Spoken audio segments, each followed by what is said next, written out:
This is Lindy Jones, a 19-year-old who is facing charges for the murder in South Carolina. In August 2019, Lindy Jones killed 18-year-old Willie Antoine Fields.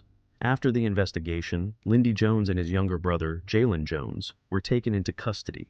In court, Angela Fields, the victim's mother, had a few words for Lindy. Your Honor, I just want to let you know just what they took from me. They took away my only child. Her husband, Willie Clay Fields, attempted to offer support, but he quickly reached his limit and couldn't handle the pain any longer.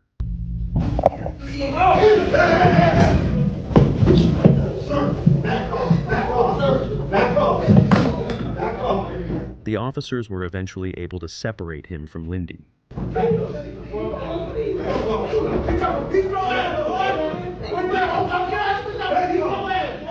Ultimately, Lindy received a 35-year prison sentence, while Jalen was sentenced to 6 years in a juvenile detention center. However, this wasn't the only time when families erupted in court. Consider the case of Diamond.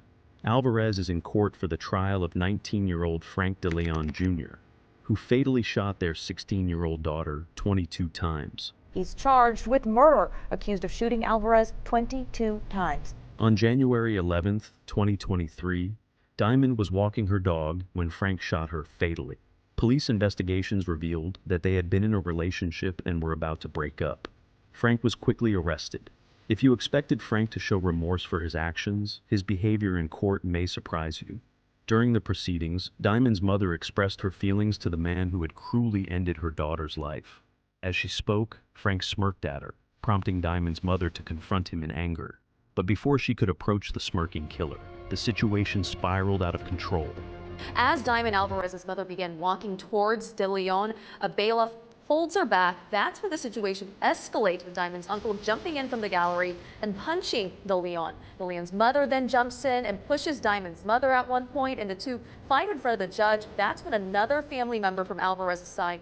Diamond's uncle leaped from the gallery and attacked Frank, prompting Frank's mother to rush to his aid by attacking Diamond's mother. This led Diamond's aunt to intervene against her. Ultimately, the police managed to separate the two families. After the altercation, Diamond's mother spoke to the media. That was wrong of us because we're not monsters. But it's so much hate because I want my daughter back. And what he did it was horrible. Seeing my daughter there and looking at him that he did that and he's laughing in my face. Eventually, Frank accepted a plea deal and sentenced 45 years in prison. Fortunately, deputies were prepared and intervened before total chaos broke out. However, the same cannot be said for the case of 25-year-old Tristan Lamoureux, who faces first-degree murder charges in Utah. On August 23, 2009, Tristan shot his wife, 19-year-old Misty Lamoureux, at their home. Tristan was eventually arrested. In court, Misty's brother Jason Wilson approached the podium to give a victim impact statement, but not before casting Tristan a withering death stare. Despite the gravity of Tristan's crimes, his behavior in court is astonishing. While Jason describes the impact of the murder, Tristan appears indifferent, rocking back and forth in his chair. After a few minutes of addressing the judge, Jason shifted his attention to his sister's killer. Tristan's lack of remorse enraged Jason, who wanted to express his feelings directly to him. Fortunately, deputies were on hand to prevent any serious harm. Following the turmoil, the officers managed to restore order. In the end, Tristan was sentenced to 15 years to life in prison. The death penalty case against convicted murderer Michael Madison, it's all but over. However, Jason Wilson wasn't the only one to take action in the courtroom. Consider the case of Michael Madison, a serial killer facing multiple charges, including 3 counts of murder in Ohio. Between 2012 and 2013, Michael murdered 3 women before being arrested. Previously, that same jury found him guilty of killing Jarrell Terry, Angela Deskins, and Shatisha Shealy. Before his preliminary hearing, Michael came to terms with the extent of his crimes. Aggravated murder, it states that on or about the 22nd day of July, you did purposely cause the death of an unidentified female while committing another felony. The same date, on or about the 22nd day of July, Michael Madison did purposely cause the death of an Angela Deskins. And then there's a third murder charge. On or about the 22nd day of July, Michael Madison did purposely cause the death of an unidentified female. In court, Van Terry, the father of one of the victims, addressed the judge. Right now, I guess we're supposed to, in our hearts, forgive this clown who's touched our families. Van Terry then turned to speak directly to Michael. The real shock came when Michael responded by smirking at Van Terry, causing a chaotic scene in the courtroom.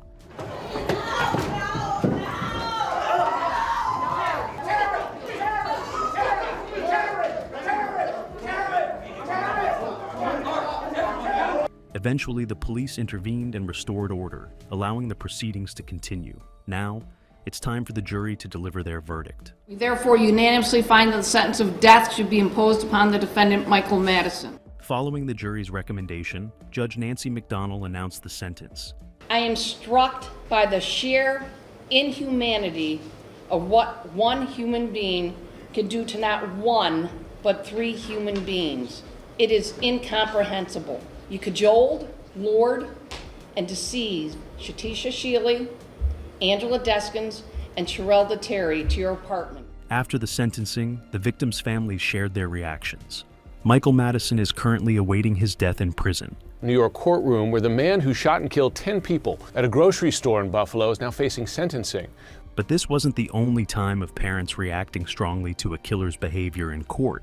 For example, consider the sentencing of 18-year-old Peyton Gendron. There is no place for you or your ignorant, hateful, and evil ideologies. Who faces multiple murder charges. We're going to need some officers inside the tops because we have numerous bodies. On May 14th, 2022, Peyton, a white supremacist, opened fire at a Tops Friendly Market store in a predominantly black neighborhood in New York. Helmet first fired at 4 people in the parking lot, killing 3, now being investigated as a hate crime. Tragically, 10 black individuals were killed and 3 others were injured. Before he was finally arrested, in court, the victims' family members expressed their feelings towards him. You took from us a loving mother, grandmother, sister, aunt, cousin, and friends. Behind your senseless act, we will never have another birthday, another get-together. Think about what a beautiful person you took. I represent Roberta Drury's family. My daughter, Robbie Drury, was a young woman. She was not married. She never will. Robbie was our youngest daughter. You destroy our lives forever. It's not a day that goes by that I won't remember. 2 minutes sooner, I could have been in that store. And all I think about is, could I have saved my aunt? Could I have helped her get away from the bullets? One of the most poignant statements came from Barbara Massey. My name is Barbara Massey. I'm Catherine Massey's sister. You killed my sister. Cat, I'm gonna tell you about my sister, Cat. Cat weighed 110 pounds, 72 years old. Cat would do anything for anybody, anytime. Cat was intelligent. She was a teacher. She was my best friend. If Cat saw you, she probably went in her pocket and gave you some money, even though you didn't need it. Cat was an eye. I want personally to choke you and leave my fingerprints on your neck. 95.7, that's what they said for the census in your time. During her statement, a relative of the victims attempted to confront Peyton. Take people out. Don't do it! Fortunately, the police intervened and diffused the situation. Next, it was Peyton's turn to speak. I'm very sorry for all the pain I forced the victims and their families to suffer through. I'm very sorry for stealing the lives of your loved ones. I cannot express how much I regret all the decisions I made leading up to my actions on May 14th. I did a terrible thing that day. I shot and killed people because they were black. Looking back now, I can't believe I actually did it. I believed what I read online and acted out of hate. I know I can't take it back, but I wish I could. And I don't want anyone to be inspired by me and what I did. Ultimately, the judge delivered the sentence. There is no place for you or your ignorant, hateful, and evil ideologies. There can be no mercy for you, no understanding, no second chances. The damage you have caused is too great, and the people you have hurt are too valuable to this community. You will never see the light of day as a free man ever again. It is the judgment of this court for your conviction under the first count of the indictment, a domestic act of terrorism motivated by hate in the first degree, an A1 felony, that you be sentenced to life imprisonment without parole. Peyton was sentenced to life imprisonment without the possibility of parole. But this wasn't the last instance of a parent lunging at a perpetrator in court. For example, consider the case of Larry Nassar, who faced charges for multiple counts of sexual abuse. The disgraced former doctor convicted of sexually abusing young American Olympians. Larry Nassar was a sports doctor at Michigan State University and with USA Gymnastics when reports of his crimes emerged. During the investigation, Larry provided a different account of events. I don't get it. Why didn't she say something if she was feeling violated in any way, shape, and form? There was no communication. Okay. If you ever get aroused during these exams? I shouldn't be getting an erection during an exam. Right. I mean, like, it would be because of whatever. I don't know, but I'm not trying to. Whatever. I don't know. Well, I don't know. However, the truth eventually surfaced, leading to his arrest.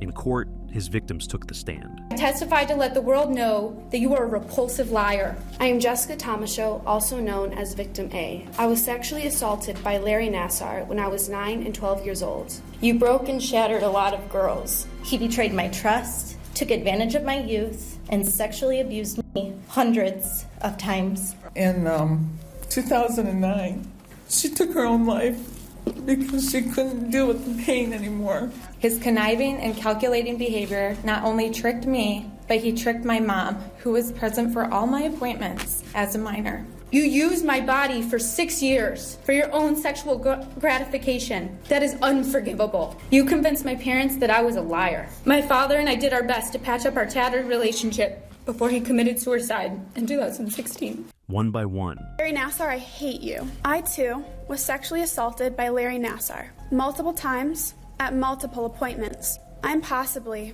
the last child he will ever assault. Don't get too excited, Larry. You will probably never talk to a woman again. Next, the parents addressed Larry. I don't know who you are now. Maybe I never knew. Maybe none of us did. But Larry, you did this to yourself. And you did this to us.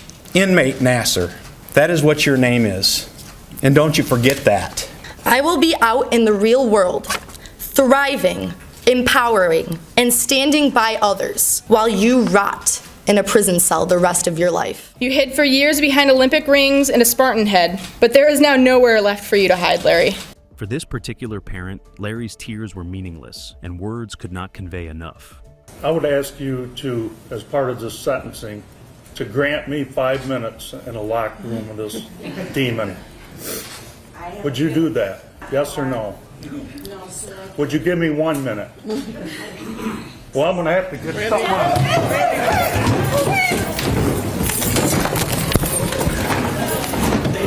Stay down. Stay down. I understand. Let me have that son of a bitch. I understand, but stay down. Eventually, Larry took the stand himself. Your words these past several days, your words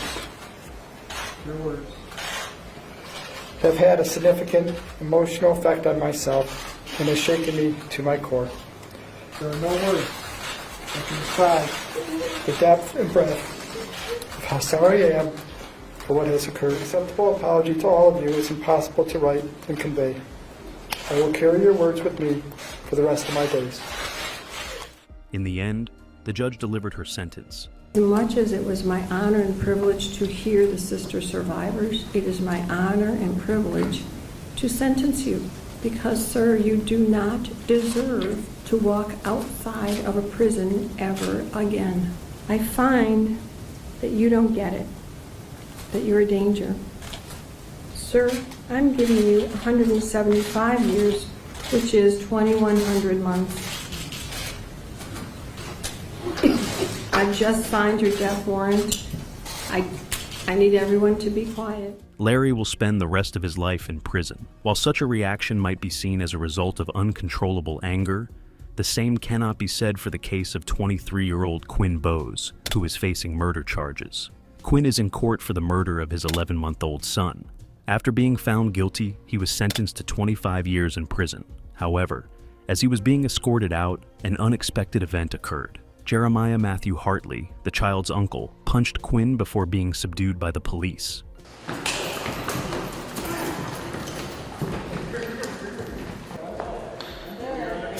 Jeremiah was subsequently sentenced to 179 days in jail for his actions.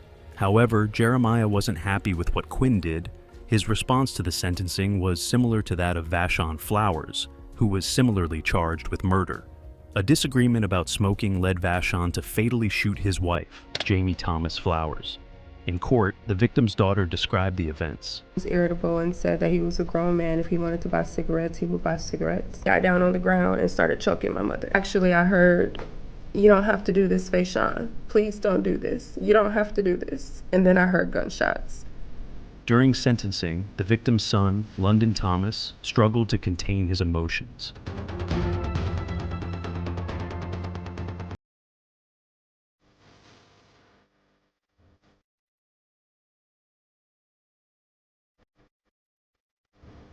Vashon was ultimately sentenced to life in prison, and the victim's family had their final say. On behalf of my sister Jamie, we say thank you to the people of the state of Michigan. We appreciate your honor and righteous judgment in holding this creature accountable for his actions. To Vashon, May 19, 2019 changed so many lives forever. It is the day you chose, yes, it was a choice, you chose to take Jamie's life. Even with love in her eyes, as she looked up at you and loyalty in her heart, she asked you not to do this. You decided it was not enough.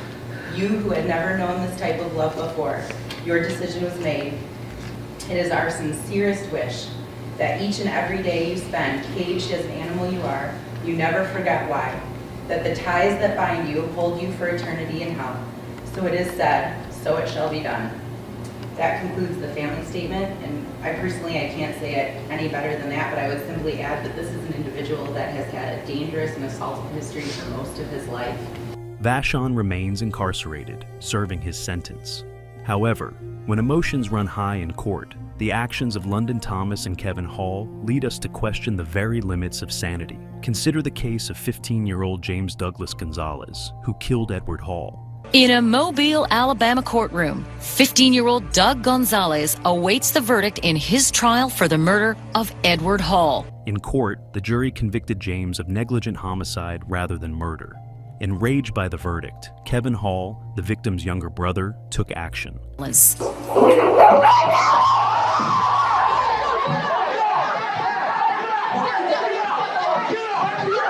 The police eventually intervened and restored order. Like there's this unwritten deal between victims and the system. Hey, I'll sit here and I'll go to these hearings and I'll behave myself, but I'm expecting you, criminal justice system, to do the right thing. Put this guy away, give him what he deserves.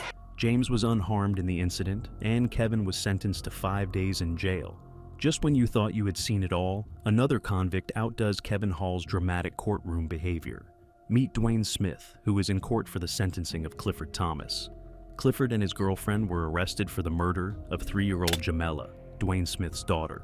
In court, Dwayne took the stand to deliver his victim impact statement, but ended up making a different kind of impact.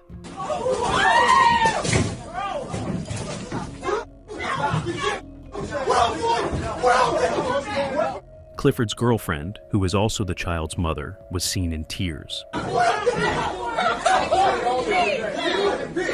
However, the police intervened to separate the two men, leading to a rescheduling of the session. Clifford and his girlfriend were subsequently sentenced to up to 15 years in prison. Dwayne Smith is a prime example of a victim behaving erratically in court, but could Dale Williams' case be even more extreme? Here is Dale Williams, who is facing murder charges. In June 2017, Dale ran his ex-girlfriend, Elizabeth Pledger Stewart, off the road, causing her to crash. After running the victim off the road and causing her to crash along a busy stretch of Market Street in Youngstown during the morning rush. He then fatally shot her multiple times while onlookers watched. In court, as the victim's daughter prepared to give her statement, her two brothers had different plans.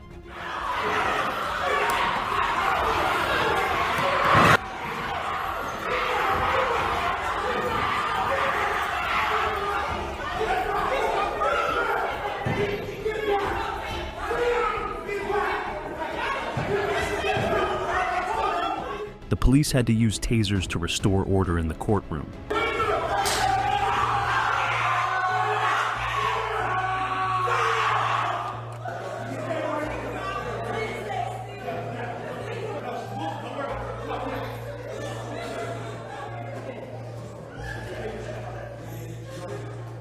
The session was rescheduled, and this time, the victim's aunt was able to speak her mind.